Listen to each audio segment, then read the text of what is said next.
First of all, we're going to have a reading because we're going to have a little bit of a special session in a little while.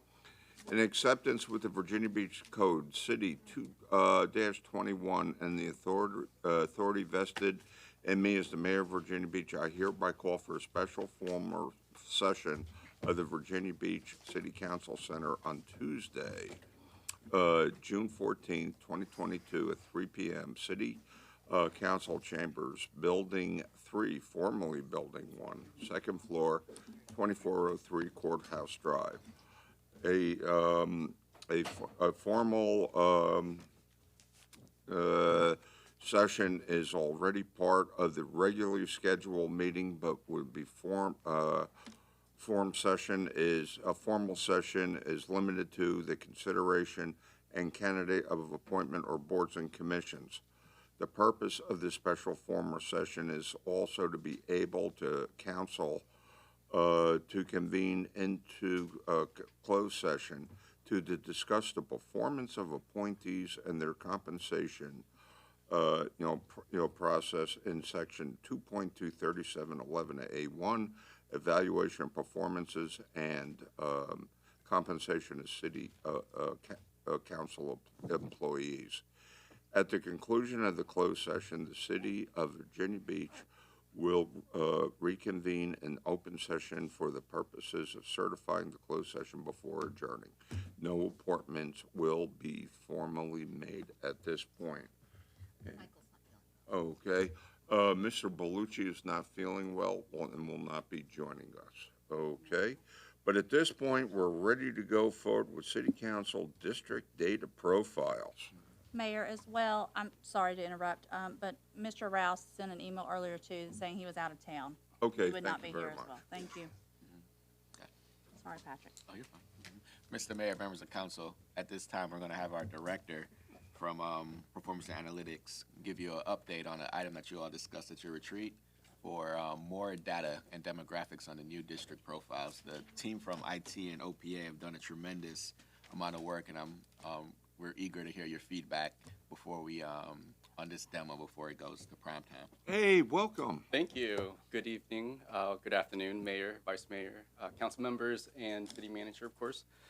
We appreciate your time, so thank you for having us on the agenda. My name is Nguyen, Director of the Office of Performance and Accountability, and I'm humbled to be here for my first council briefing, so thank you. I'm also joined here today by the IT team who we collaborated with, Nick Nolasco and Mark Cave, and they will be here with me to tag team the presentation on new council district data profiles. So I'll kick off with an overview. And if you recall from the council retreat back in March, council requested that we develop data profiles for each of the 10 new voting districts. So we're here to show you that today, and hopefully you are receptive to what we have to show you in a bit. And as Mr. Manager said, we welcome any suggestions, and we will do our level best to incorporate your feedback.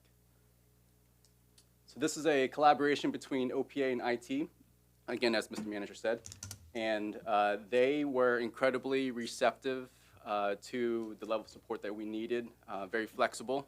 So I'm very appreciative that they were very patient with me in this effort. So how did we start? We leveraged the Esri Community Analyst, which is a tool that we have in an enterprise license that we currently have right now. So there was no additional costs that we incurred from this effort, except for staffing hours, of course. And we used the Census Bureau data to populate the profile information.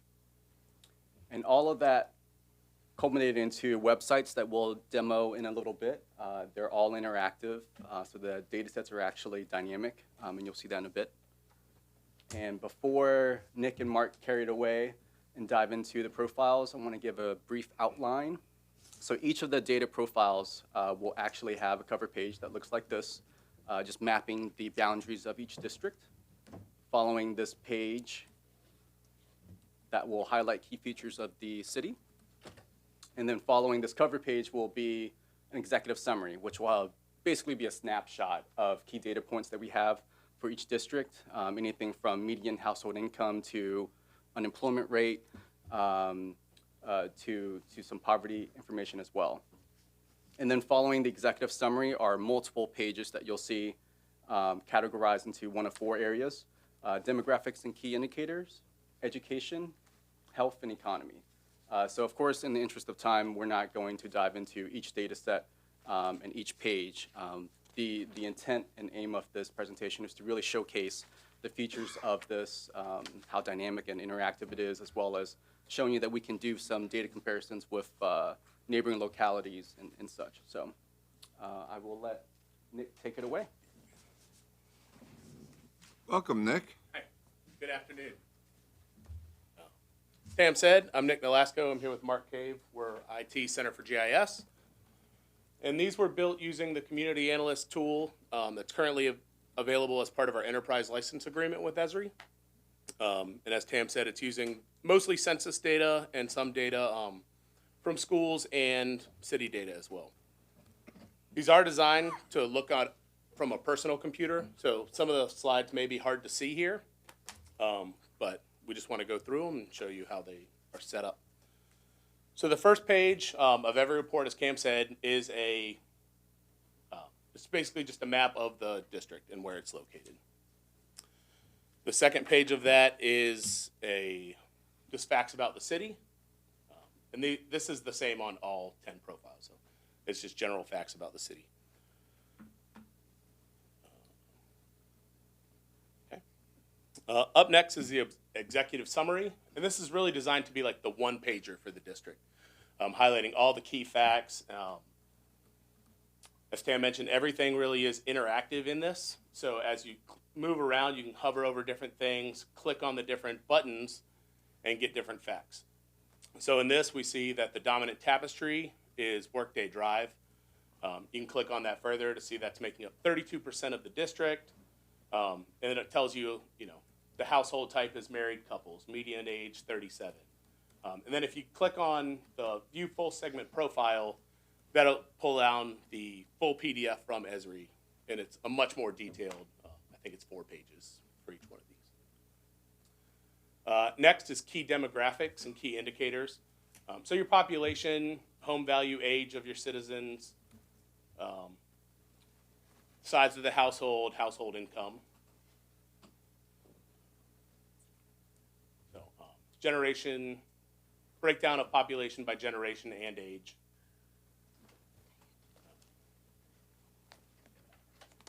And then home ownership. How many homes are owner-occupied versus renter-occupied?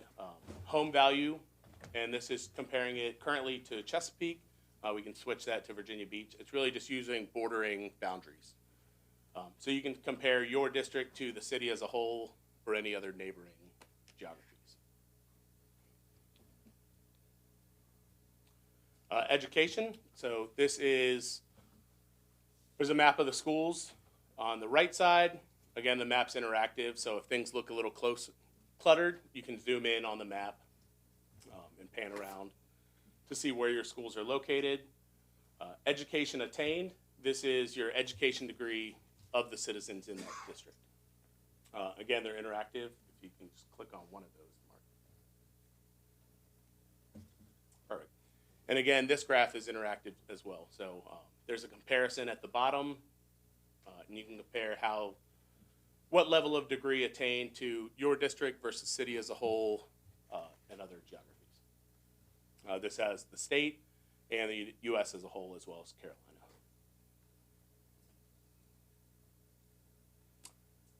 Your next 2 pages are your graduation rates. This is really for the city as a whole versus the district. So this is graduation rate of the city is the orange line versus the state on the blue line over the past 5 years. And then the next page is the graduation rate based on race and ethnicity within the city.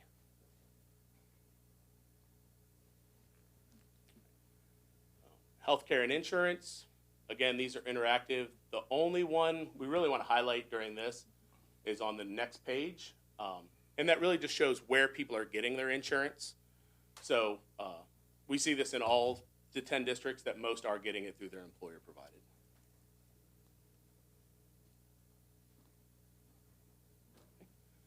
Next is a breakdown of the economy, average income, household spending, the disposable income in there. And then employment overview kind of covers the types of jobs those citizens are working. And then finally, land use. This comes from zoning and how the land is zoned within that. And you can see down in District 2, we're primarily agricultural. And a breakdown of how many acres that's covered and what percentage of the county that's in, or the district that's incorporating. And then we compare that with something like District 6, which is much more diverse in terms of its land use. So you can see Preservation District with the state park. Industrial is really the military base, the resort district, single-family residential. And that's, I think, our last slide, right? So that's really all we wanted to show. This is on the webpage. These are not on the webpage yet, and I don't know what the timeline would be. So, Vice Mayor, there'll be, the purpose of this meeting is to demo it with council before we take it live to the public. So really what we wanted to use this opportunity was for the brief council, get a sense, are we moving in the right direction, and get any kind of feedback of any kind of information you may possibly want us to possibly incorporate. It's good information. Anything missing or you don't like on here, we can easily take out as well. John? So, Is there also a data dictionary so that everybody knows when they see disposable income that defines how that goes? Are you going to have a metadata dictionary so that people know the data? I think it's built in. If you go, yeah. So you can go and access that. So when someone says a slide says discretionary income, who defined that? That was one question I had. That's good, because I think that's important for people to know that that exists. So you know, you see the fact, but how was it derived? I can't tell from this distance, but does each page have the data source? And when it's blended, do you mention and footnote and define what the data source was for each, especially when you're talking about integrated data versus singular data sources? Yeah, so on this one, source is Virginia Beach Planning Department. Can you go back to the economy slide?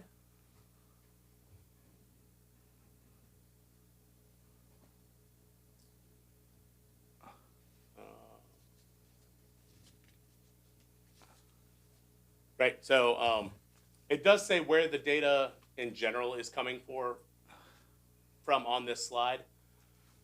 Because you mentioned earlier census data, which is snapshots in time, and then you mentioned, but it was integrated and updated with city data, which is more referring. So when someone's looking, how do they know which data elements are 2021 census data? That's when you actually get it, the year which you get it, versus something that was updated based on economic development. That's a different data source.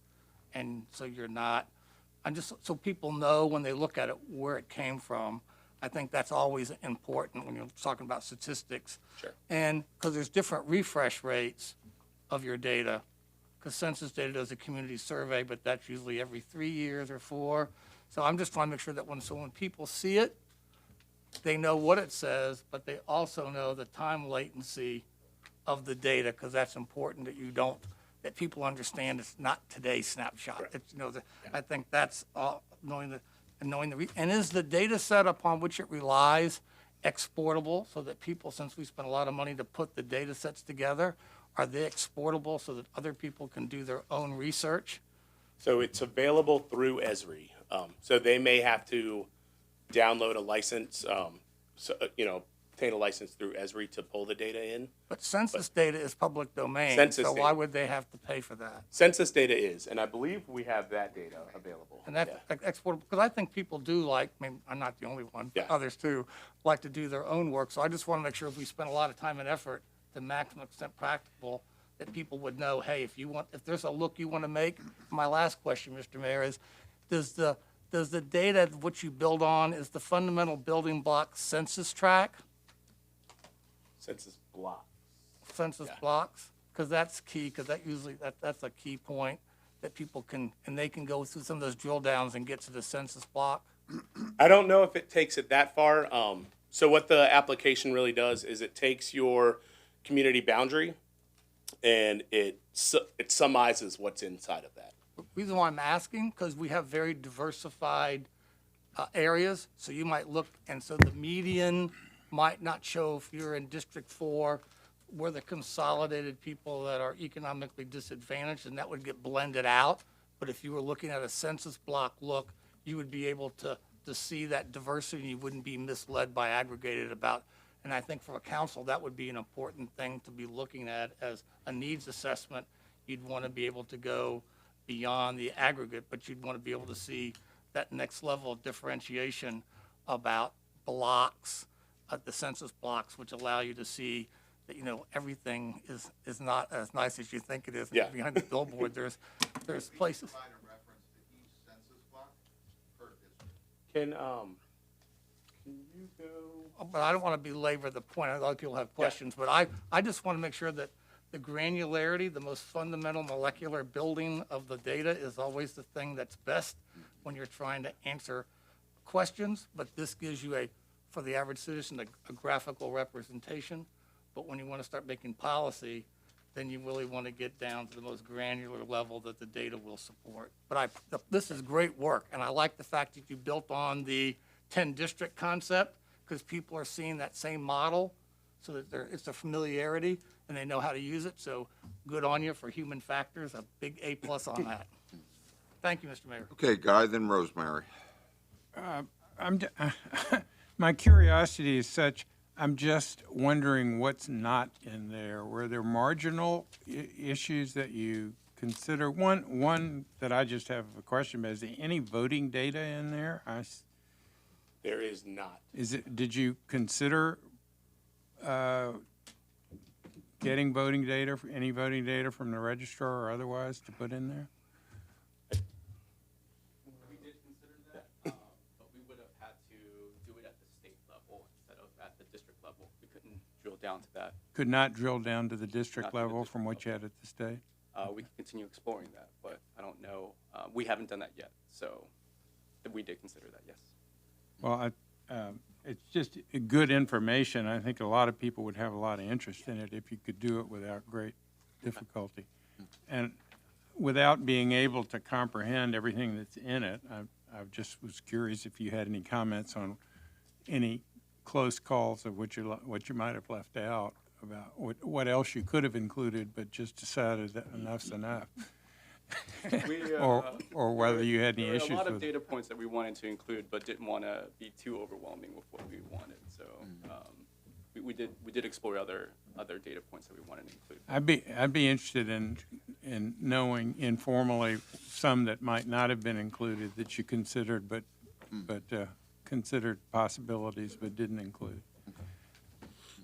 There's some judgment calls there, which I'm not questioning your judgment about it, but I just think I'd like to have some concept of where that judgment led you. Thank you. So Rosemary? this is really, really good information, nice hard work. And I don't know if this is the right place to put this or not, but I think it would also be interesting for each district to say where the neighborhood parks are and city resources, fire stations, things, EMS, things, so people know in their district what's there Community as well. assets.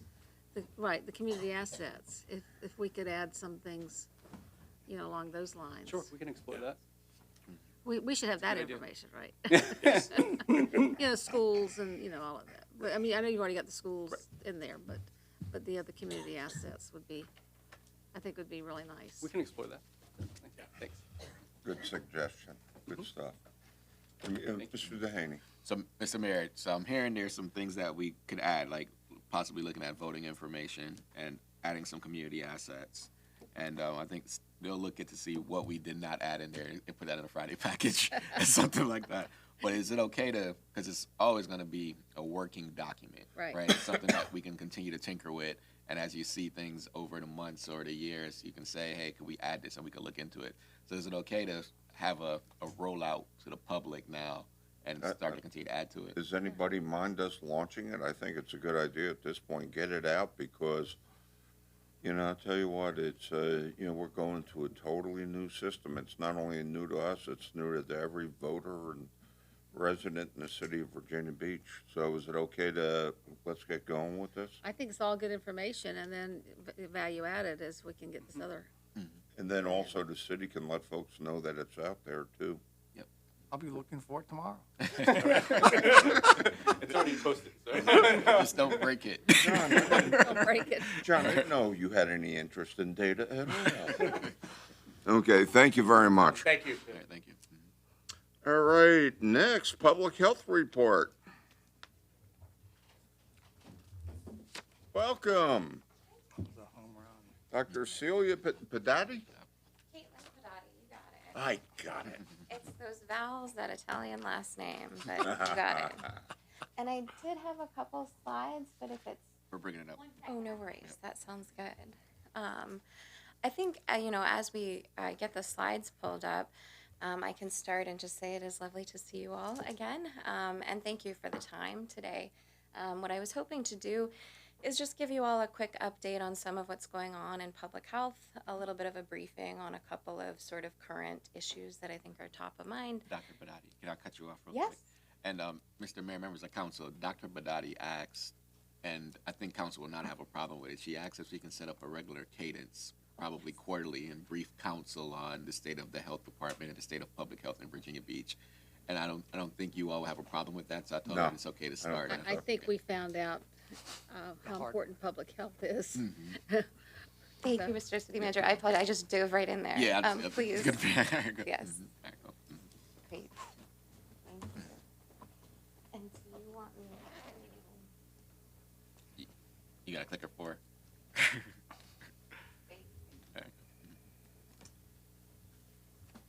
Thank you so much. Am I good to go? You good to go? Thank you. So, the idea would be, Can somebody click for? is it, that would help, huh? Okay. Let's see. It is on. Yeah. Oh, there we go. Okay. Yeah, if I can ask for some assistance, that might be good. Thank you. So the idea would be just to offer you a couple quick updates on some issues and then to give you a little bit of an idea of some of what I see as ongoing priorities and topics for public health. And we can head to the next slide. So a quick update on COVID activity, and we can head to the next slide. So you're looking at the epi curves that I'm sure you're all very much familiar with for COVID. And recall that epidemiologically, COVID-19 for us here in Virginia Beach, we had that really big increase back in the January, February timeframe, right? And then we saw that come down to a decrease around the end of March, and then started to see a little bit of an increase around April, which is unfortunately not too surprising when we think about increased gatherings, increased travel, holidays, things like that. Together with the fact that we understand that it is possible for immunity to wane over time. So this kind of increase was not too surprising. And when we zoom in a little bit there over the past 13 weeks, you can see a little bit of an increase probably around towards the end of May. And hopefully what we're seeing now is some early signs of stabilization of that virus activity. But really, as I'm sure you're all very familiar with, the single most important thing that we can do to impact that is, of course, vaccination. And we can head to the next slide. So we continue to make vaccines available in a variety of ways, not just through the health department and some of our great partners throughout the city, churches and other venues who have been holding those kinds of events, but in a whole variety of ways, pharmacies, healthcare providers, of course. So continuing to make sure people have readily available access to vaccines and vaccine information. And of course, we're looking forward to hearing more about that vaccine update for kids under 5, so that will be a tool that parents can take advantage of if they'd like to help support their kids and keep them healthy. So again, these are sort of the things that we're working on focusing on. And as you can see in our data, we've done pretty good here in Virginia Beach. We've got about 76% of our population has at least one shot, about 70% is fully vaccinated, but only about 30% has gotten that booster dose. So this would be a great time to encourage anybody who hasn't yet to take advantage of that. And as I said, there are plenty of opportunities to do that. We can head to the next slide. So lastly, I just thought I would mention, as we think about COVID as a increasingly sustained part of public health work, we will, of course, continue the other kinds of traditional public health activities that we work on throughout the year. And for Virginia Beach at this time of year, of course, that's going to include a lot of things like outreach to our restaurants and pools, doing things like permits and inspections, making sure we're all having a safe and fun summer. So just wanted to provide that reminder for everybody. And we've been doing a little bit of work on our public webpage, so providing some updates and getting some of those forms in a more clear spot so that people can access them and hopefully make some of those processes a little easier. And of course, our website remains a great resource for anybody who's looking for information or wanting to stay up to date on what's going on. We can head to the next slide. So I wanted to provide you all with a little bit of a briefing on monkeypox because I know that's a topic that's been going around lately. So we can head to the next slide. So when we talk about monkeypox, this is a virus that belongs to the orthopox group. And there are other viruses in that group, so namely vaccinia as well as cowpox, which is actually where we get the original theory of vaccine from. And then, of course, smallpox also belongs to that group. So a concerning pathogen of high consequence that was eradicated from the world. So in terms of monkeypox, there's actually a couple of clades or flavors, so to speak, of this virus. There's one that is associated with higher case fatality rate and more severe illness. And there's another that's associated with less severe illness and a lower case fatality rate. And it's that less severe clade or strain that's been found in the most recent circulating cases. And we can head to the next slide. And what you're seeing here is just a map indicating that, as you all are well aware, this is a global phenomenon that we've seen with over 1,400 cases across the world. We can head to the next slide. And here in the US, as of June 10th, we had 49 reported cases, including one in the state of Virginia. We can head to the next slide. So the good news here, right, is that overall the risk to the general public, to us here in Virginia Beach, is low. But this is an unusual virus, and it's exhibiting some unusual characteristics in terms of how it's moving.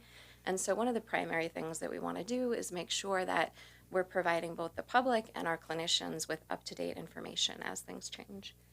We can head to the next slide.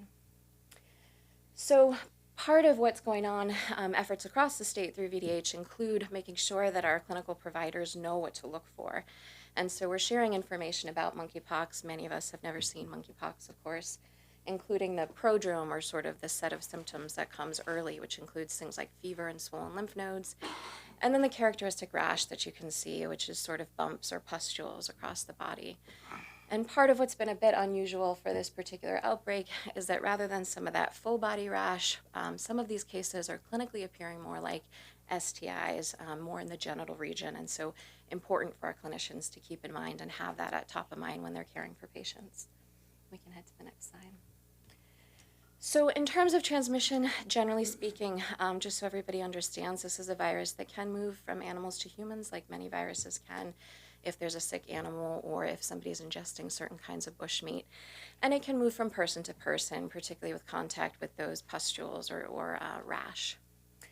And we consider the incubation period for this to be about 1 to 2 weeks, and you're contagious until all those lesions have crusted over, which will sound familiar, sounds a lot like chicken pox, which, although it has pox in the name, is not the same family of virus.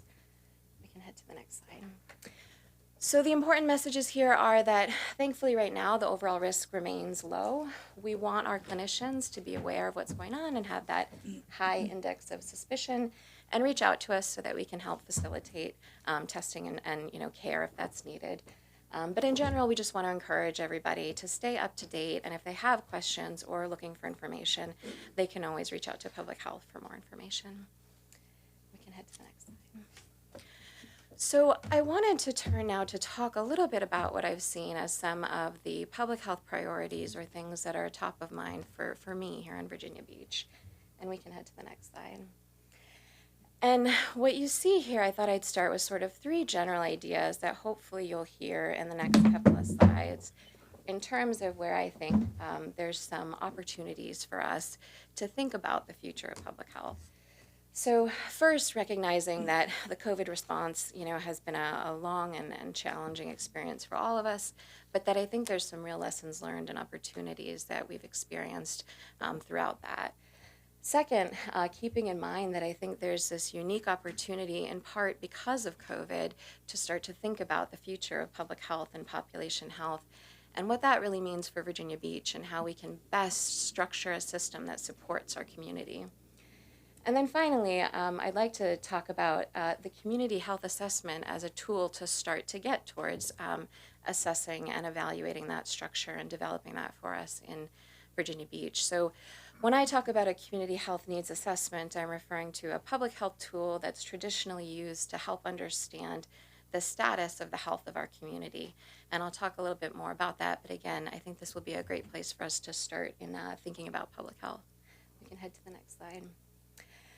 I thought I would offer you all, in the 6 months since I've been here, just a few reflections on what I'm sure you already know very well in terms of what I see as some of our strengths, challenges, and unique opportunities for Virginia Beach. So starting with strengths, I can tell you that, instantly coming in at a time that was very busy for all of us, for our community, for public health, I was impressed by our community connections that exist across the board. And so I think it's those great relationships that we've established throughout the city that really allow us to be flexible and to help find creative solutions to some difficult problems. I would also say our emergency response structure is very strong, particularly with our Medical Reserve Corps, who continue to be just an incredible asset for us. We've got a workforce in public health that's really dedicated to the mission of serving our city. And of course, COVID was able to bring some new opportunities, resources, and talent to our public health team. We can head to the next slide. Now, there are challenges too, and I don't think any of that is particularly unique. So we know that it's been a tough time for everybody, both the community and the public health workforce, in working through COVID. So that's important to keep in mind and can relate to things like turnover and gaps. And then, of course, thinking about the big picture, right? The need for sustained public health infrastructure, and of course, communication and adjustments in funding that I think we all experience and are familiar with. Head to the next slide. I think, though, that we've got a really great opportunity here in Virginia Beach with some great resources to build a really strong public health team. And we've already started to do that, as I've mentioned before, by doing things like bringing on a clinic supervisor, Dr. Flood, and bringing together more of our management team. We've been able to strengthen some great partnerships that were established during our COVID response. And we've got a great opportunity that I'll talk about here in a moment to focus on some health equity and population health work. I think this is a really good time to re-engage our community to better understand community health needs. So getting back to that community health assessment tool. And of course, all of this is ultimately with the idea of developing a structure that really serves Virginia Beach. We can head to the next slide.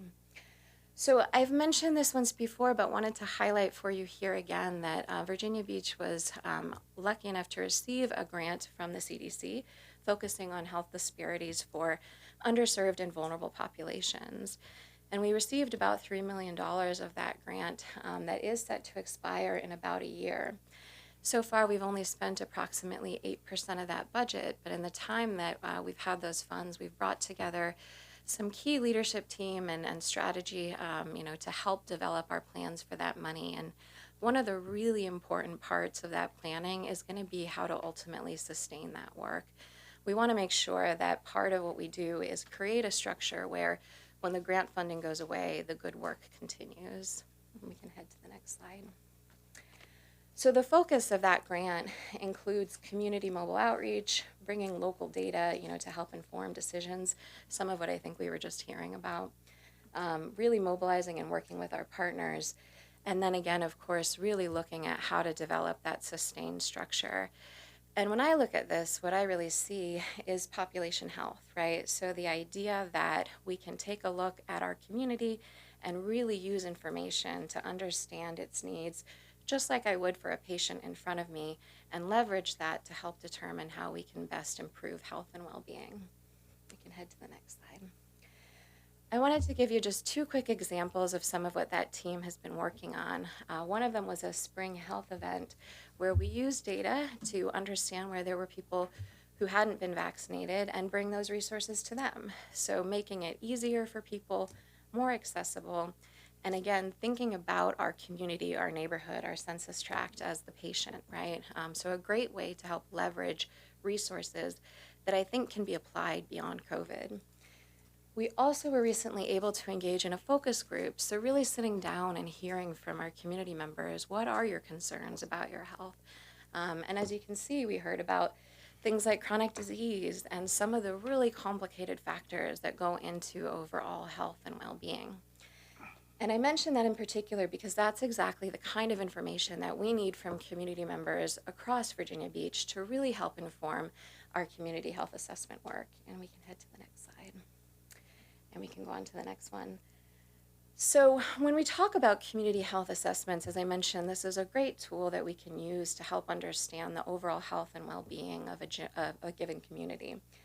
The last community health assessment we had here in Virginia Beach was in 2019. And so these tend to be big undertakings. They require lots of data sources, lots of partners, and lots of input. And they can be done in a lot of different ways and really tailored to best serve the community that they're focusing on. And often they'll begin with information like this that generally provides demographics, census tract information, again, similar to some of the data that we've heard about just now. We can head to the next slide. We also include other sources of information, right? So what you're looking at here again are excerpts from the 2019 Community Health Assessment, and it includes pieces of information on mental and behavioral health and things like housing information from our great partners at the Housing Resource Center, right? So again, keeping in mind that there's so much that goes into understanding the health status of a community, and that's going to be different for different people at different stages in life. And we can head to the next slide. So on this slide, again, what you're looking at there at the bottom is another excerpt from the 2019 health assessment. And those two pieces show people who are reporting when they need care, where do they go? And what you can see in that circular pie chart in the blue and orange is emergency room and urgent care.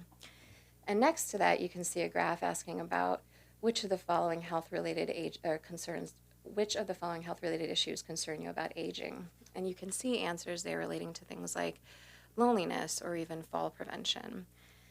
The top of this slide is actually an excerpt from our 2022-2023 city operating budget. And this particular line is coming from our colleagues at EMS, and it's highlighting that we've seen a 15% increase in service calls over the past 5 years.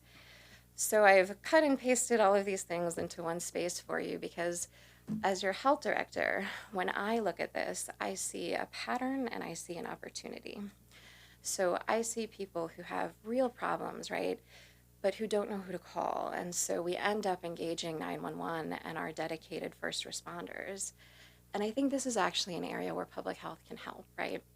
So similar to how we've leveraged resources and brought things to the community throughout COVID, I think this is a really great opportunity for us to think about how we can apply that model to other health problems so that people know who they can reach out to, so that we can better connect residents to all of the great resources we have in Virginia Beach, and so that we free up our first responders to do all the other great things that they do. So this is just the kind of idea that I think I can tell you I've already seen here in Virginia Beach for ways that we can leverage some of the resources we have. And we can head to the next slide. But of course, all of this will take a little bit more work and a little bit more information. So in terms of the coming months, things that will be top of mind for me and priorities will be, again, continuing to develop our public health workforce, really enhancing our community outreach and the education that we provide, looking at that plan for a robust community health assessment, and then developing a strong infrastructure for sustaining that health equity work that's going to be so important moving forward. And then, as always, we'll continue to remain flexible as we do in public health. And I think that is all I have for you today. Great. Any questions? Okay, Guy, and then John, then Barbara. Just a question on I'm very interested in studying the slides. Oh, are they available now, or can we get them? I'd be happy to share them. Yeah, thank you. Actually, do you want my copy? Thank you How's very that much. for instant response, Guy? There we go. There you go. That's first Well, class.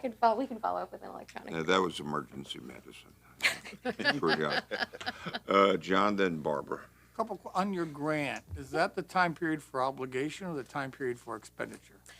It's a time period for obligation, and I say that with the caveat that CDC and state health funding maybe functions a little differently. So by that I mean we'll have an opportunity for a no-cost extension that we'll likely be taking advantage of, and once we've got plans in place for those funds, we'll be able to make use of them. Well, thank you. First of all, thank you for your presentation. Secondly, I assume that grant had performance measures, could we get a copy of what those were for that grant? Absolutely. And third question is, obviously, if you're looking for infrastructure, when you say that, do you mean capital investment? That's a word that means different things to many people today. So I'm trying to understand, when you say infrastructure, do you mean capital investment, equipment, building, something has a life? I do, and I think I also mean process. And so I can tell you that increasingly one of the models I'm thinking about is something like a 501c3 or a foundation. So looking at our neighbors in Chesapeake or even our own aquarium or library. The reason why I mentioned, because you are a state agency. That's It's right. a state mission, and we're often talking here about, taking on additional obligations when we are stressed for the missions that we're assigned. That's right. So I know the city manager is key, so I think this message also needs to get out to our members of the General Assembly here locally. And I assume that as we're moving down this path, that, because I'm always concerned that you get out there and then you turn something off because there's no transition. And if you can extend your money, it's give you some time, but if you're gonna need funding, people don't like to get services and then they're gone away, so we don't need to build false expectations. I'm sure you're aware of all that, but I just don't want people to think that we can necessarily absorb all of that. We've got to have I know the state biennium budget must have some stuff in there I would hope that would get us there, but I just ask there be a coordination with it can be a passive pass on to our delegates, or maybe Ms. Bryan can get that out so that they know that part of the play, and we could support you in that process as well. But I applaud your work. In one area where it wasn't specifically called out, but it used to be, and Ms. Henley will remember this, dental health care for youth. Yeah. And at one time, we actually had a mobile dental place that would go to the elementary schools back in the late 80s. I remember when we championed that, and the dental community would volunteer and take dental services to the actual elementary schools. I think that's kind of fallen by the way, but that is a lot of the health problems start with dental health. So I would hope that as we're looking out there, I'm not saying I have the answer. I'm just pointing that out to something I know we did at one time, and it kind of fell off probably for funding or other reasons, but I just mentioned that as something that I still see in the community. But thank you so much. No, I really appreciate you mentioning that. And we do have a pediatric dentist, and that idea, which we've increasingly been doing, of bringing those screenings to people, to the community, is exactly where I think, we increasingly can go. And in fact, one of our priorities for the summer is to combine some of those screenings with back-to-school checkups. So it's a process we're working on, and we'll keep you updated. Thank you very much. Thank you. Absolutely. Barbara?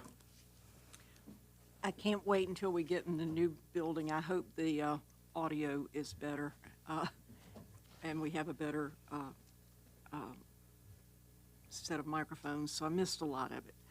But I do think that there was one slide when you talked about the grant, it said that Virginia Beach was the only city that qualified, and I think it said because of urban and rural. That's right. And I'm here to talk about the rural. I mean, when you look at the data for the city, you look at the bottom part of the city, and it's rural. Yeah. And I think I saw the word mobile over and over. And I tell you, the rural part of the city gets left out. I know when we started the vaccine clinics, everybody had to go to the convention center or somewhere away, and still now, all of the clinics are held way up in the north. The folks down in the southern part of the city either travel to get it or don't get it. And a lot of folks who are older just don't have the transportation capability to get places like that, because we don't have mass transit either.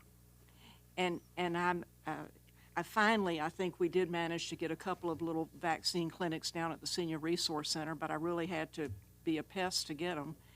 And it's about time to have another one, I would think. But I really think when you're looking at the demographics and the data of everybody, it's important, particularly with mental health and with older people, to recognize that there's a transportation problem getting to their doctors, and the health department is way uptown. And just don't forget that there's a very large part of the city that's rural, and that word mobile, I think, might play into your future if you could use it. I'm so glad you mentioned that. You know, I saw that quite a bit in my former roles in the Midwest, and you're absolutely right. That idea, right, of getting the feedback from every part of our community and leveraging, especially now, things like mobile or telehealth resources, I think is going to be a really important part of coming up with a structure and a plan that really serves Virginia Beach. Thank you. Anybody else? I'll tell you what, that was a dynamic and very well informative presentation. I think we are, with all the things that have been going on in the world today, in the cities, and the impacts on cities, public health is really going to come more to the forefront. A couple years ago, when we were talking with the governor about opening the beaches, we talked not only about the COVID physical part, but we talked about the collateral challenges that come along with it.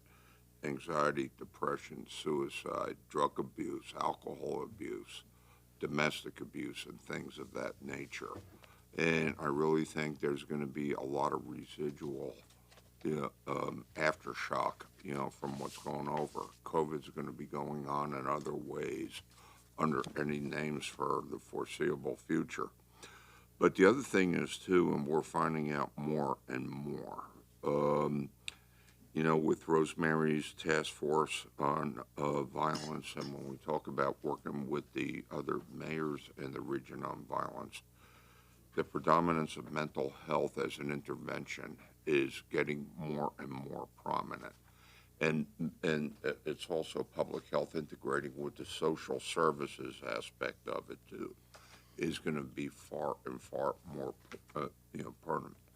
A lot of the undercurrent of the problems are related to public health. And I think we just got to come to that. And so, I think the prominence that's going to be evolving over time is going to be exponential in terms of, what's going to be coming forward, and, the role of cities in making sure, everywhere that we hear that mental health facilities, where police officers, that you got to stay with police, folks involved with crime for days, because we don't have the facilities. Most of the people in our jails, a lot of that is a public health problem.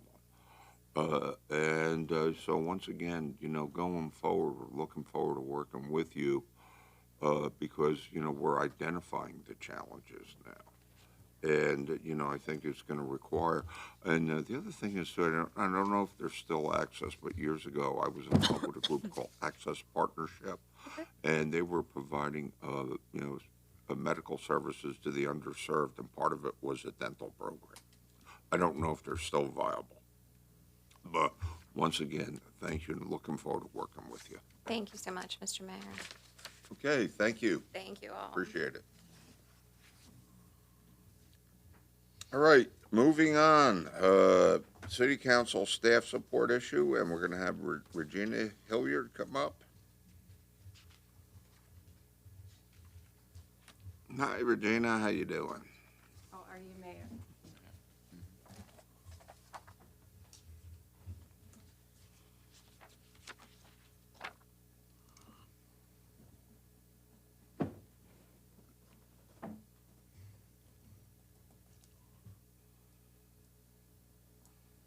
All right. Afternoon, Council. So City Council has not previously had individual, thank you, assistants assigned to them to help them with various administrative responsibilities. Talk louder, please. Okay. You are hard to hear. All right. So in FY 22-23, the upcoming budget, there has been a provision included that would allow City Council to have individual assistance provided to them. But we do have some decisions that we need to make, or some discussions we need to have before this happens, such as how many council members will actually have an assistant? What will the assistants do? How much will they get paid? And what will that reporting relationship look like? So that's what we want to discuss today.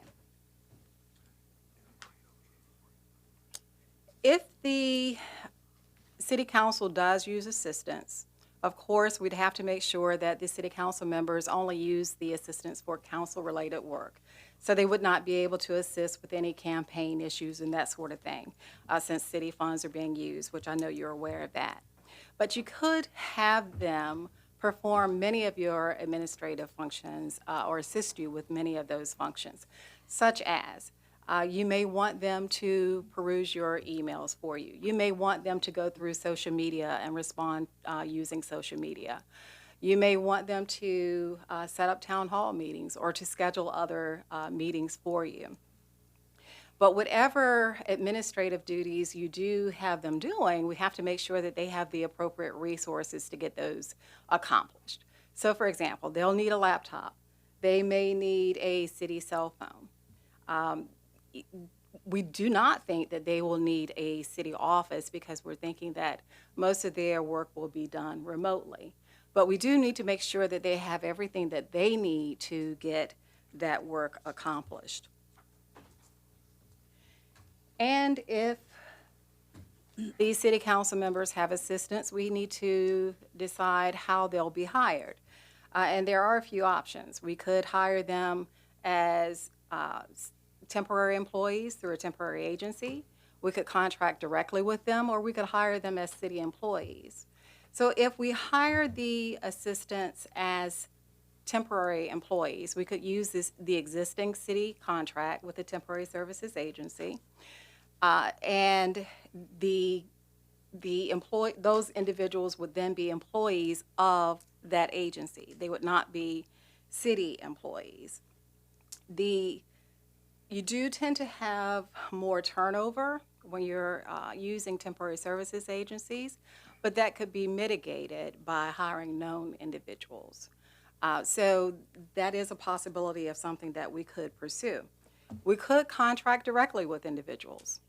Now, if we opt for that option, we would have to make sure that we're working closely with finance purchasing to follow the procurement laws, to make sure we're hiring them correctly. But that is a possibility as well. In that situation also, those individuals would not be employees of the city. They are not going to be employees of an agency. They would just be independent contractors. But that is a possibility. And we could also hire them as city employees as the last option. City Council does have the ability to appoint certain positions, such as your city attorney, your city manager, your city clerk, and some of their assistants as well. But there is no specific language that would allow City Council to appoint assistants to help them with their responsibilities. So if the aides are hired as city positions, we could choose to have those aides or those assistants report to one of your council appointee offices, with the exception of the city manager's office due to some other code language. The city clerk's office may be the most appropriate office for that because of the types of duties that are involved. However, we're not recommending that that would be the best option, since the individuals would then report to the city clerk, and the city clerk would be responsible for directing their work or writing their performance evaluations. So based on discussions with the mayor, the vice mayor, the city attorney, and some of the others that you see listed here, the recommendation is to employ the assistants through a temporary services agency. And again, we already have that agency available. So we would hire them through that agency, and they would then report directly to the individual council member. We would recommend setting the starting pay at just above $19 an hour. That would be approximately equivalent to $40,000. And we use that because that is approximately what the city clerk uses to pay her deputy city clerks when they're coming in. And we're anticipating that the assistants would work somewhere around 20 hours a week. If this option is accepted as how you would bring in your assistants, then the city clerk would serve as the liaison with the contract agency. All right, so that is just some information for you so that you can have the discussion about, how you want to proceed, if you're going to have assistants, and then make the decisions on how you would hire those individuals. Are there any questions Yeah. before? Okay, Barbara, then Rosemary. Well, if Rosemary wants to talk first. that's Well, I don't all want to talk, I just want to ask her a question. right. Oh, okay. I guess you have to talk to ask a question, but I didn't have any statements to make at this point. I would also think that these people would need training Yes. because, coming in and to know who to call and where to check for different issues and how to get the information that they're going to need to be able to do their job. So I assume this would include training for them. Yes, and that would be part of the resource they would need to do their job correctly, yes. And we would have to make sure that, whatever you're going to have them doing, if they're writing correspondence, they'd have to know the appropriate standards that the city uses. So yes, all of that would be part of making sure that they are able to do their job effectively. Thank you. Thank you. Barbara? Well, I guess I'm the fly in the ointment that said, whoa, wait a minute here. I had absolutely no idea that we had approved such a thing in the budget. If I had, I would have voted against the budget. But the sentence that was in here just said that to provide the members of City Council with administrative and clerical support staff and executive assistants. I thought maybe it meant there was going to be another employee in the city manager's office to kind of help. I had absolutely no idea we were talking about 11 different individuals, and I just can't imagine it. It would be much harder for me to try to keep somebody else busy 20 hours a week than it would be if I just do it myself, which I've been doing for all these years.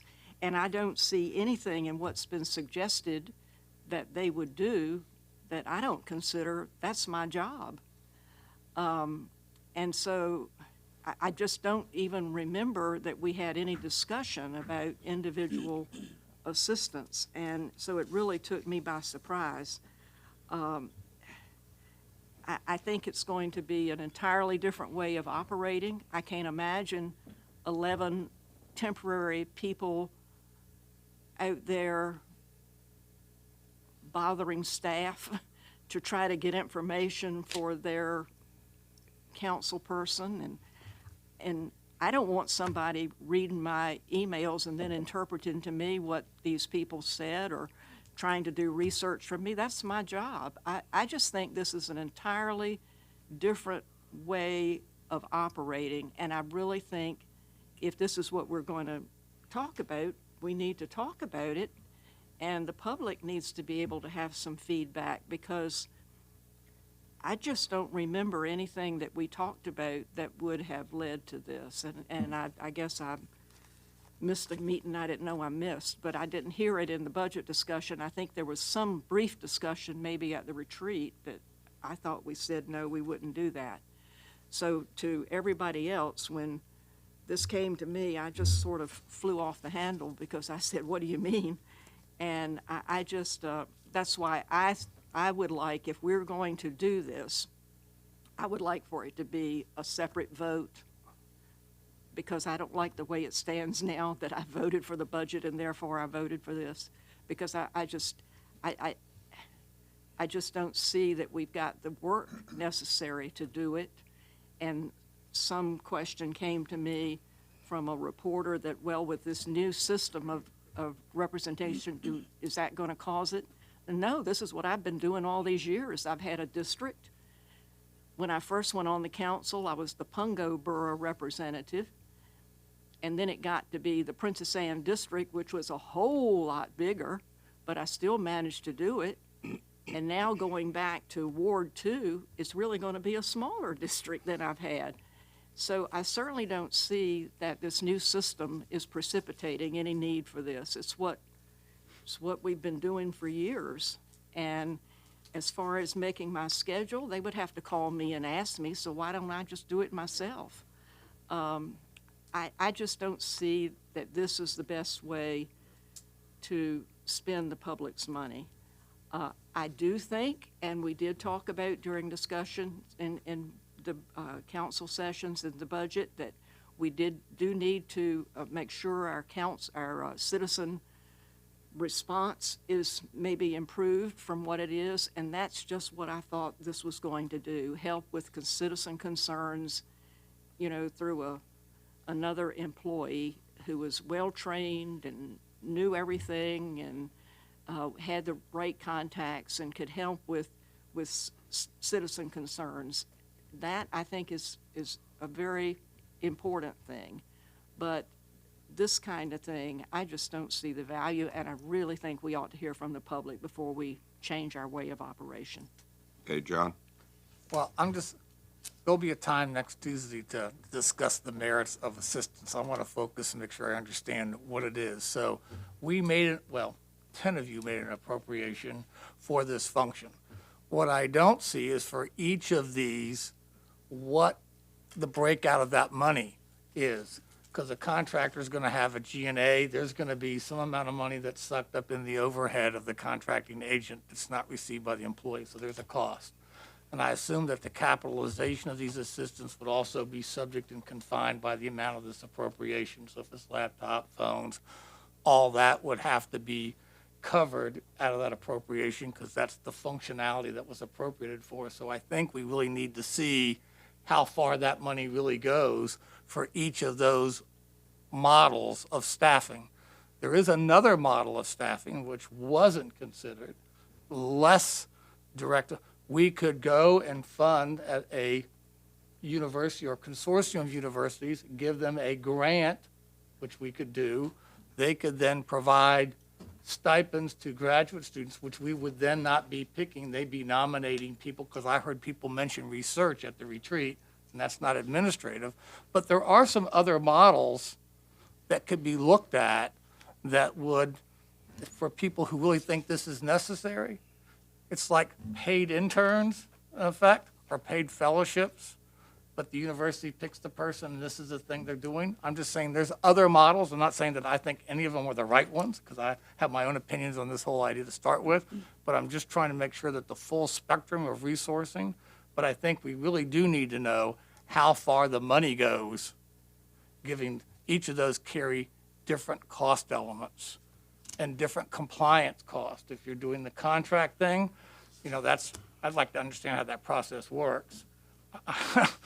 Because even if you go to a third agent, you can't be providing direct work, or the IRS considers them an employee. So if you're going to have somebody who's a contract employee doing a work as a contractor, by definition, you can't be providing direct supervision, or they are in fact an employee and they can come back and sue you to that effect. And that's happened in the private sector. So I need to better understand, or this whole council needs to better understand what the body of Department of Labor regulations and precedents is regulatory about what gets you in trouble and crosses that barrier, because your behavior, which none of you are watching, but that employs there, you can find yourself unbeknownstly now providing direct supervision versus receiving a contracted output, and now you've made that person an employee and you violated the Department of Labor regulation, and you got all sorts of IRS issues. So I think there's a lot of education that people need on each of those models so that the members know what risk they're taking on and what accountability the public's going to expect them to have to do, so you don't end up in the paper for misappropriation of funds, or you didn't comply with this rule, or because they're employees but they're not really management, they're now not exempt. All these things become issues, which I just think this hasn't been, and not because of anyone's fault, because I think they're rushing, but there's just a lot mechanics to each of those processes just to see a slide. And I know you know this, I'm not telling you anything you don't know, but I'm not sure that everybody on this body understands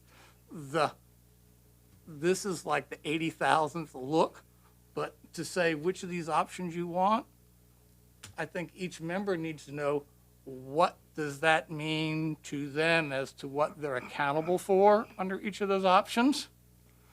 And what are the red lines that would get you on the wrong side of probably the publicity you wouldn't want? Frequently asked questions might be the way of doing that.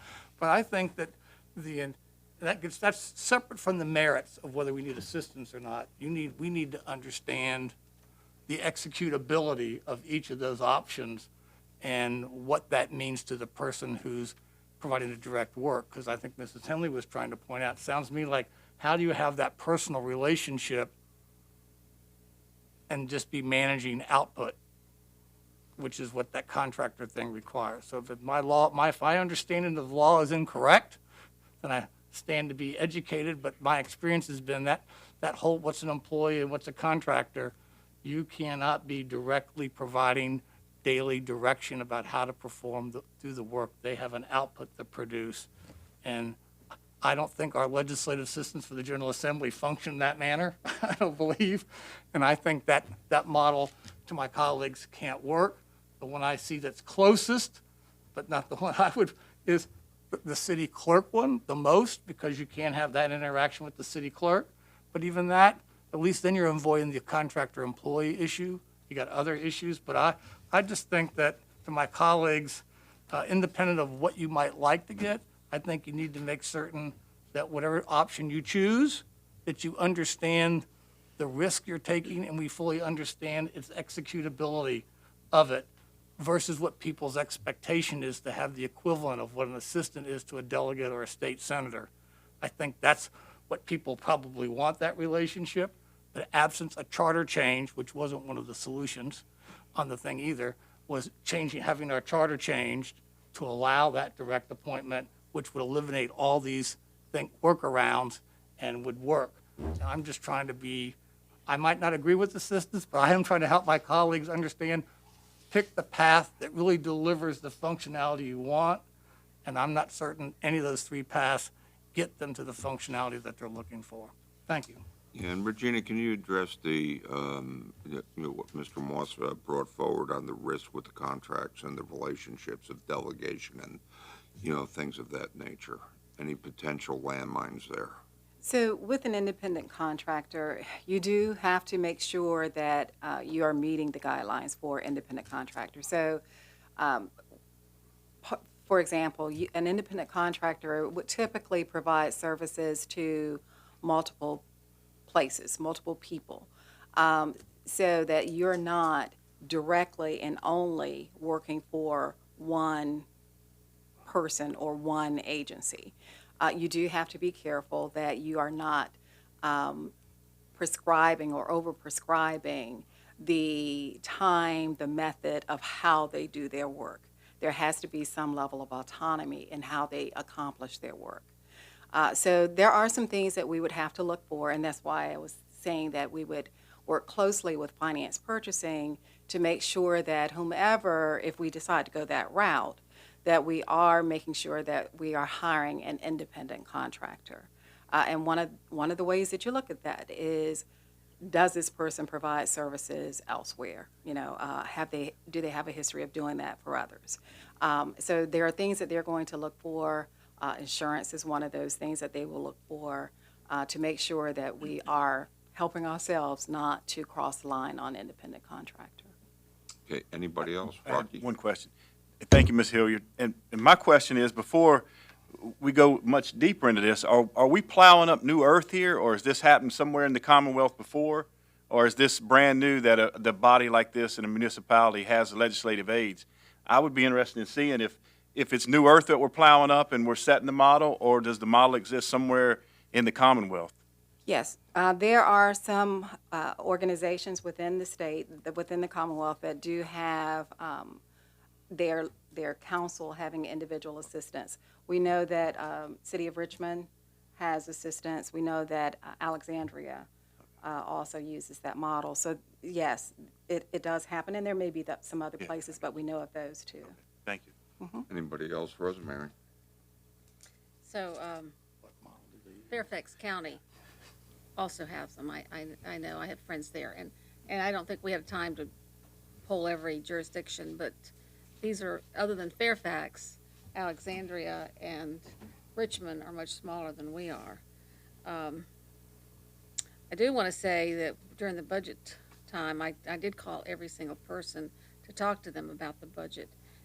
John he had his own budget, so he really didn't want to discuss that much, but I talked to correct. I remember the conversation very well. And so, but I did talk to everyone, and this was one of the points that we talked about, so I'm sorry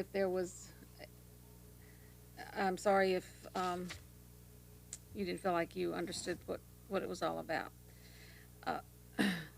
You're right. We all ran for office. We knew we thought we knew what we were getting into. We may not have totally, it's like when you get married, you always don't know what you're going to get into when you get married. But things have changed. This new voting system, which we had nothing to do with, that was not by our devices, it has changed the way we're going to do business. And I believe that we're going to become like a little bit smaller delegate districts. And I think more is going to be expected of us from each of these districts.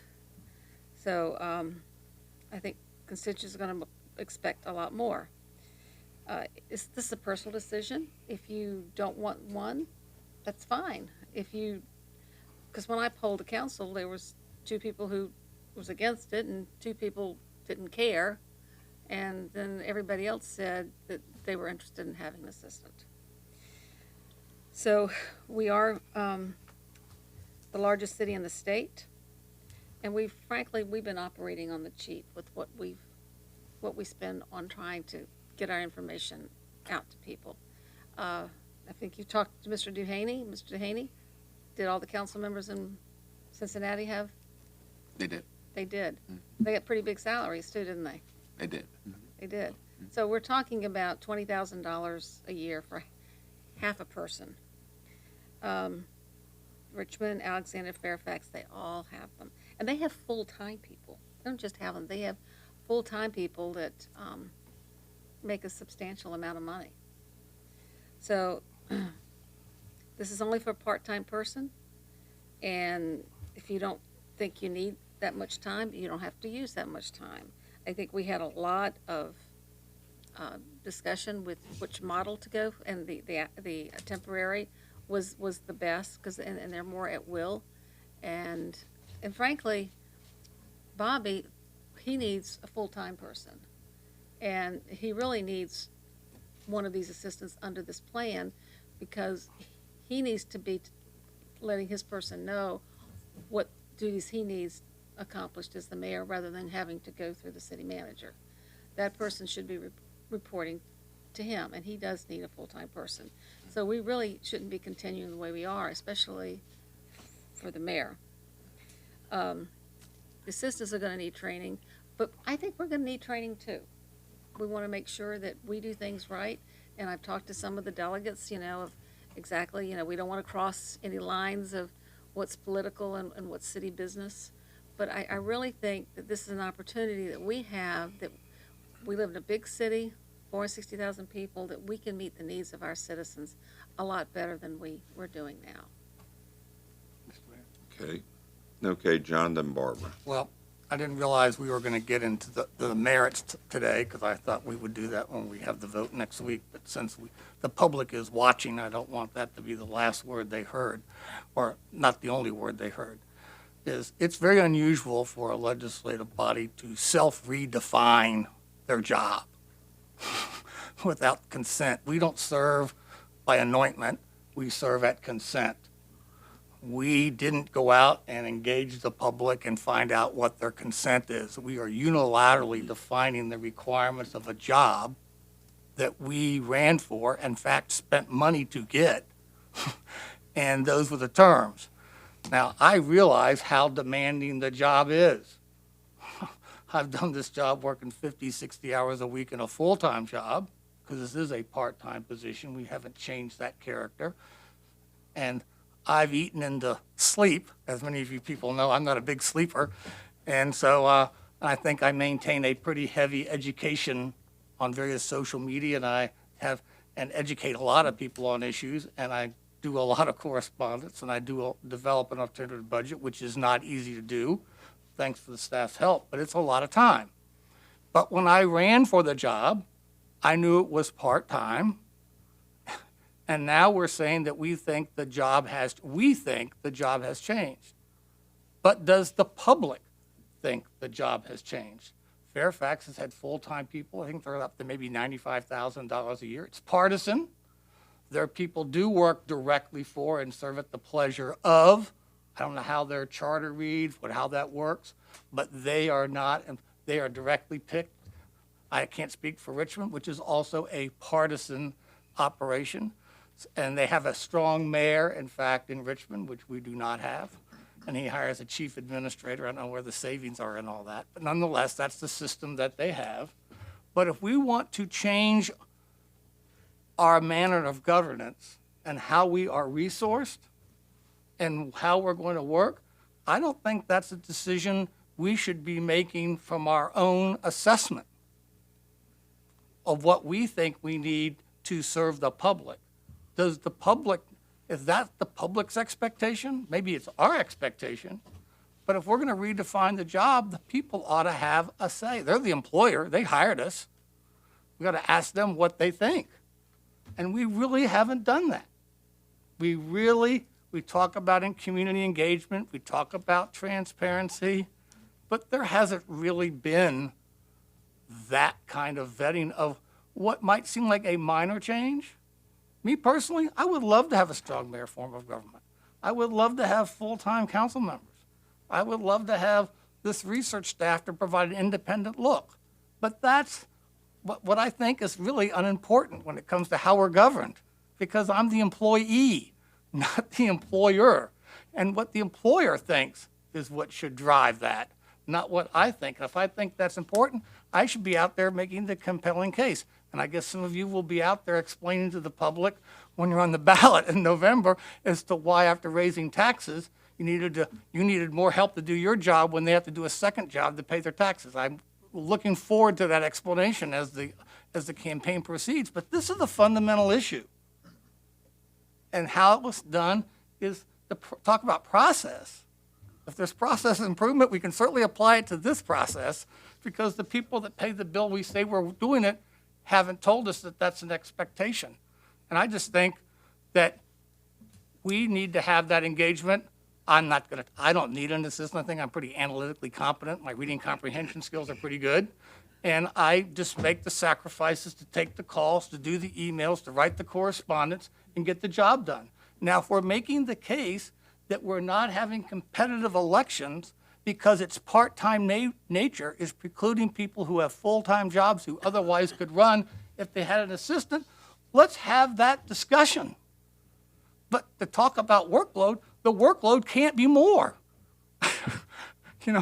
It's a smaller district, fewer people. It's about 49,000 households. It's about 46,000 people per thing. Mine is 19,690, I think, households. So it's shrunk. Now, what hasn't changed, I hope, is that all of us shouldn't be so captured that we develop the Washington pork barrel. I only worry about my district, and I don't think about the city at large, and I don't think any of us want that kind of governance on this body. So you do still need to be thinking of those citywide issues like an at-large council member. So you could say, well, gosh, before I never worried about that, because Rosemary, John, Aaron, they all handled those at-large issues, and we focused on our district. But I think, Mr. Mayor, that maybe our self-definition of a requirement might not be validated by the people who are our employer. And I do not believe, and my just anecdotal, it's not statistical, but my anecdotal response within District 9 is, to be politely put it, you've got to be kidding. And so you may have a different view. We'll have a vote next Tuesday. I won't be taking one of those, but I think there are a lot of things that the merits might be there, but the ends don't justify the means. We haven't had a means where the public has had a chance to tell us what they think. And is this a bill they wanted to pay that was put in at reconciliation one weekend? I did know it was in there, so I'm not going to say I didn't, but I wasn't voting for the budget anyway. But the budget didn't say how the money should be expended, which is why we're here. because there's not enough direction as to how it should be spent. And I guess we'll have that vote on Tuesday.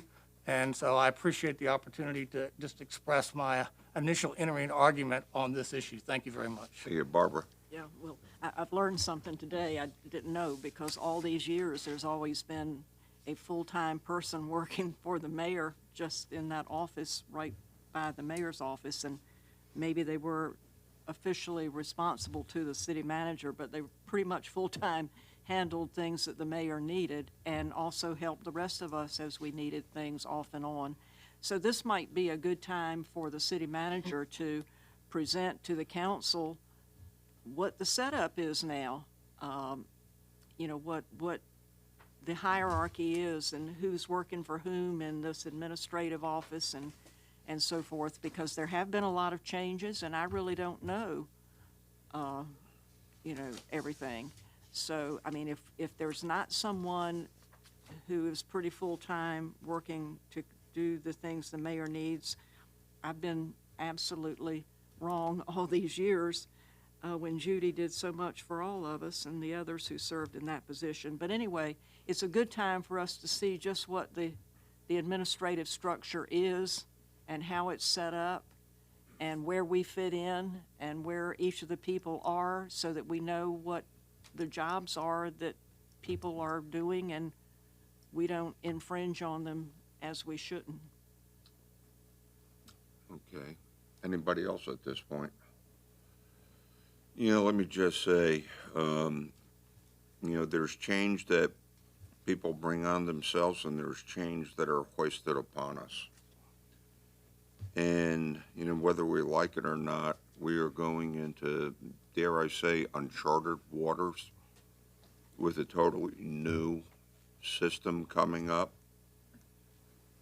And, you know, once again, with the demands of how, you know, this is going to be affected, you know, we'll be finding out. But I think the other thing, too, is I just want to at least bring up, and, you know, we'll certainly, you know, with the concept of being brought to a vote, you know, the public will have a chance to weigh in. But the thing is, for the first time ever, we got a new change. Every council person is going to have their own office space right in Building 1. Okay? It's going to be available. People can come there. And if I notice, probably one of the most noticeable differences in the new Building 1 is the plethora of meeting space that would encourage far more public engagement that we were really able to have in the past. But once again, you know, we'll talk about this, you know, we'll have a vote on it, but the thing is, though, as we adapt going forward, we're going to have to transition, you know, to the new system. Not really. Most people are going to be calling their district person now. We're under the old system. They pretty much can call any council person. But once again, this is all going to be new. And we're going to be in a new environment where perhaps more council members, yeah, we're part-time, but things have evolved. You know, the role of mayor has, you know, increased, and I can tell you that the role of vice mayor has increased also. Things are changing, and, you know, we just have to be responsible and reflective to the changes are, but having a healthy discussion on this is paramount. Mr. Dehaney, any closing thoughts? None at this time, Mayor. Okay. All righty, and thank you very much, Regina. Okay, now we're going to be doing some council discussion.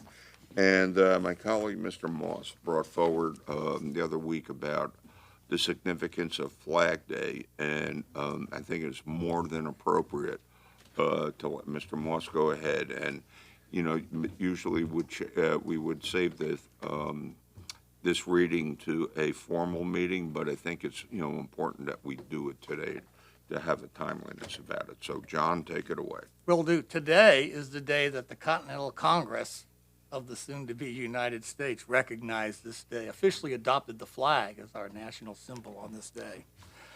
Resolution. Whereas in 1776, a small group of patriots proclaimed their independence and sought to create self-governance in the 13 colonies.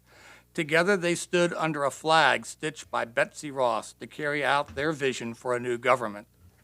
The flag had 13 stars and 13 red and white stripes to represent the 13 colonies in unity. Whereas on June 14th, 1777, the flag was officially adopted as the national flag of the United States by the Continental Congress. Whereas during the War of 1812, Francis Scott Key saw the flag survive the British attack at Fort McHenry, thus inspiring him to compose the Star-Spangled Banner, which would later be named our national anthem. And whereas in 1916, President Woodrow Wilson, a Virginian, presented a presidential proclamation establishing June 14th as Flag Day. Approximately 33 years ago, later, President Harry S. Truman signed an act of Congress designating every June 14th as National Flag Day. Whereas we pledge allegiance to the flag as it continues to represent freedom, opportunity, and our quest for a more perfect union, it serves as a reminder of our duties to the republic for which it stands. Whereas Old Glory continues to fly every day across the country through triumph and tribulations, uniting Americans, we fly it in support with our men and women in uniform and lay it forever over those who served. It serves as a beacon to the world and to those who journey to our country in search of the American dream. Today, the flag holds 50 stars that represents the 50 states and the 13 stripes to recognize the original 13 colonies, symbolizing our past and our future. It embodies the principles in which our nation was built on and our continued effort to build a more perfect union. Now, therefore, be it resolved that we recognize June 14th as Flag Day and honor its meaning and importance to the foundation of the United States, given under our hands and sealed this 14th day of June, 2022, all the members of City Council. Thank you. Very well articulated. Any other discussion points, initiatives, or comments? Linwood, and then Guy. Yes, sir, thank you. And then Barbara. So, a few days ago, over the weekend, I got to spend some quality time with Councilmember Holcomb over at the Violet Bank Trail. And we walked it and talked to some folks along it. And Rocky, I don't want to put words in your mouth, but I remember a conversation that we said, isn't there a way to build this trail and still keep these beautiful mature trees? Yep. And we would like to ask the city manager if he can do that and present to us a plan that would accomplish that. Okay, great. Thank you. Great. Okay, Guy and then Barbara. I just want to remind people or advise them if they don't know that we're celebrating, in addition to Father's Day and other important events at the resort this weekend, Juneteenth celebrations, most of the day on Saturday and Sunday. I think you can find out more information if you'd like at juneteenthvb.com, and welcome everybody to the resort area this weekend. Thank you. Thank you. Barbara? Well, back to the budget. In our packet Friday, we got the accounting of the community organization grant funding allocations for this year. And it's, I think it's time for us to reevaluate what we're doing. When I look at, didn't count the number of organizations. There was a very, very long list of organizations that applied for funding, and an awful lot of them didn't get anything. A lot of them got a whole lot less than they had asked for. I think we might need to look to see if we are allocating enough. But another thing about the budget, and I said I almost voted against it, and you know, this last thing we talked about would have tipped me in the other direction. But of the 7 pages of the reconciliation letter, there were a lot of items that were put in here that are, and then we added some a couple of weeks after that we added into this year's budget. Nonprofits coming directly into the budget without having to go through this process that we have set up for the COA grants, and also Arts and Humanities does the same thing. And I just think if we have violated that process as much as we have, it might be time that we need to look at the process again. Because it's just not fair to make all of these people go through the interviews and the investigation and then the follow-up, and then we let an awful lot of other folks just in the door get their money, go home. There's no accountability. There's no follow-up. If, we've got to decide, but I think the main thing is everybody should be treated the same. And if we're going to have a policy, it should be a policy for everybody. And, if we don't any longer want to follow that policy, then fine. Then we just let everybody come directly. But I don't think it's quite right that we have a lot of people that follow the policy and then others who don't. I think it's time that we look at these and say, well, do we need to change it? Or do we need to make adjustments? Do we need more money if we're going to do it this way? But there's that big word, accountability. If nonprofits are spending money that people have donated to them, great. Spend it any way you want. But once they start spending taxpayer money, then we've got a responsibility to make certain that it's followed in a particular fashion. And I think that's what we had tried to do with these processes. But, we're getting pretty liberal. I think maybe we got a little spoiled with the CARES Act money and the American Rescue Plan money. We had a lot of money to just pass around, and we did freely.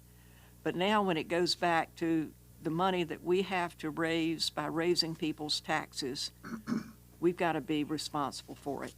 But I also, this other memo that we got April 22nd about the change in a Virginia code that now allows some local appropriations to faith-based organizations. I think we need to look at this if we're going to start doing this. I think this whole issue needs some really careful examination before we get into another process year and so forth. And I just look at all of these different things and say, is it broke? And do we need to fix it? Okay, thank you, John. Two things. One, I want to remind the public and my colleagues that on June 28th, Mr. Tower and I will be holding a session on the noise ordinance. So I do encourage people to send not just their complaints, though we always like those as well, but most helpful is specific language that they would like to see versus the language we have, because that's going to allow Mr. Tower and I, working with staff, to come to better closure if we can be very specific. I think Mr. Tower talked about that. And I thought Lynn might have mentioned, if I'll come back, let you have a nickel there, but I just wanted to pick up on and say, what a success, of course my son plays soccer, what a success the sand soccer tournament thing was at the ocean front.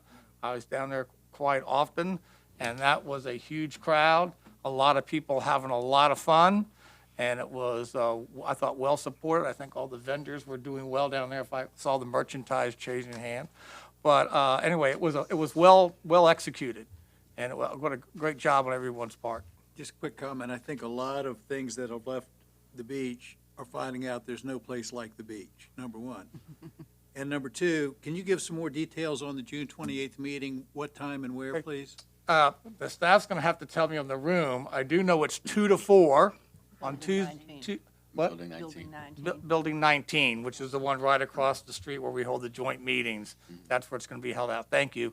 And to your point, my son said, convention center, the beach is our convention center. I thought a very astute observation on his part, but I wanted to share that with you. Pretty good.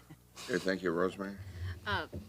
I found out today that Tom Nicholas is retiring tomorrow, and boy, are we going to miss him. He's done an incredible job, and I'm sure that's going to be hard shoes for you to fill. But I want him to know how much we're all going to miss him, and wish him well, of course. Okay, anyone else? Sabrina? I just wanted to highlight something that I saw in one of our periodicals in our Friday package.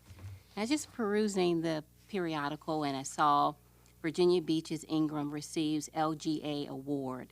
And so this was back in April, but one of our very own Deputy City Attorney Rod Ingram received an award for the Local Government Attorney of Virginia organization. But specifically, it was an award, A. Robert Sherem Award, for the outstanding deputy or assistant local government attorney. And as I was reading that, I was thinking about how it does exemplify who Attorney Rod is, or Rod Ingram is.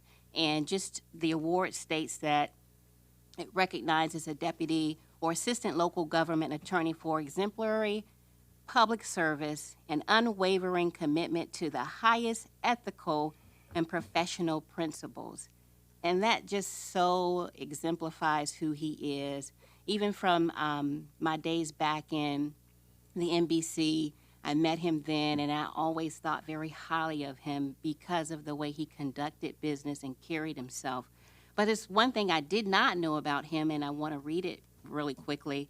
In a press release, it said, as cited, Mr. Ingram has spent his entire legal career in public service, beginning his local government journey with a summer clerkship in Virginia Beach City Attorney's Office and other judicial clerkships.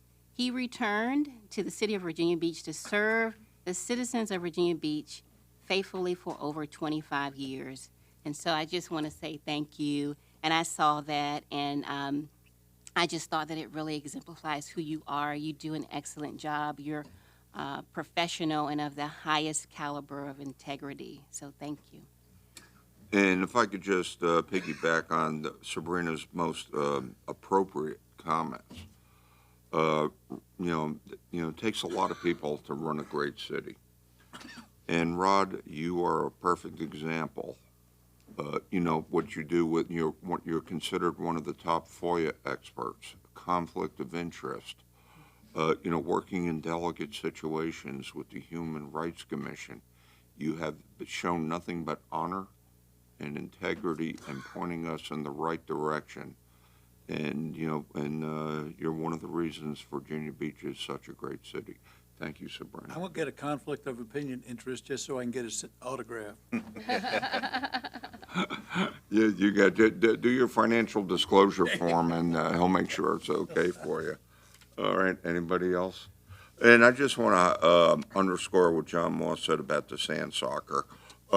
This coming formal meeting, I'm going to bring in a big presentation that the folks gave to the city of Virginia Beach, for helping to, bring it to the beach and everything. And once again, going to the ocean front and seeing thousands of people. And when you think about, we're coming back, from, a very, very challenging time with COVID, seeing the 25,000 people from, the Shamrock Marathon that was handled so masterfully, the crowds are coming back. And, my wife and family and I went to Busch Gardens, and, last Saturday. And we were on one of the rides with a couple from Newport News. And I was dressed incognito like I usually do when I'm not here. And I just asked, do you ever come to Virginia Beach? And they said, yeah, we go. And they said, do you love it? And they just said, my God, we really enjoy going to the beach. So we're not only the beach for Virginia Beach residents, we are for Virginia Beach, for, the entire region, for this country, and all over. And one of the cool things about it, that we got a lot of people come here and spend a lot of money to visit. And guess what? We get to live here. Don't get better than that. So we're going to move on. The chair will entertain a motion to recess into a closed session pursuant to the exemptions from the open meeting laws allowed by Section 2.23711A, Code of Virginia, as amended for the following purposes: personnel matters, discussion, considerations, or interviews of prospective candidates for employment, assignment, appointment, promotion, performance, demotion, salaries, disciplining, or resignation of specific public officers, appointees, or employees of any public body pursuant to 2.23711A1. Two items, council appointments, city boards, commissions, committees, authorities, agencies, and appointees. And secondly, appointee evaluations and compensation. Do I have a motion? So moved. Second. Okay, votes open. By a vote of 9-0, you recess to closed session. Okay, we are recessing into executive. Yeah, go ahead. Give this to the city clerk. Thank you. Do